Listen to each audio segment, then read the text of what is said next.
जय जगन्नाथ सांग मैंने वेलकम करछि आज न्यू स्टडी ब्लॉग को। तो आज मोर स्टडी रूटीन पढ़ार थिला करेंट अफेयर्स। तो मु जुलाई मंथ रो करेंट अफेयर्स अधा पढ़ी परठू आउ थे कंटिन्यू कली। करेंट अफेयर्स मोर टे इजिली मन रुहेनी से अल्प अल्प ही टार्गेट नहीं कि करे।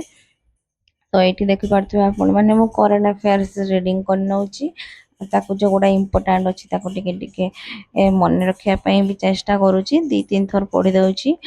करेंट अफेयर्स पढ़वार परफेक्ट टाइम हूँ आमको अर्ली मॉर्निंग रे पढ़ा दरकार। अर्ली मॉर्निंग रे पढ़ले से जल्दी मन होता है।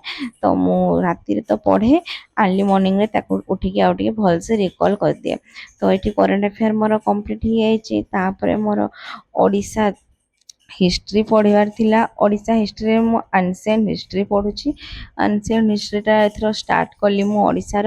जियोग्राफी मु कहली बहुत हो गला तेणु टिके जियोग्राफी अटके के हिस्ट्री धरिबा तापर पुणी आउथरे जियोग्राफी को जदि हेबो तो बैक करबा। तो एठी मु मोर ओडिशा हिस्ट्री पढ़ी नेची तापर मु एठी गोटे क्लास करिनेली।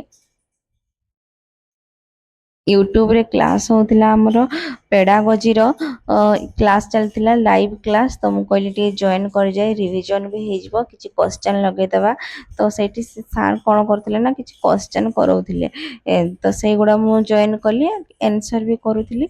तो आज का पय एती क्लास ता मु करनेली तापर पुणी मोर पढ़िया पय कि बसिगली आउथरे।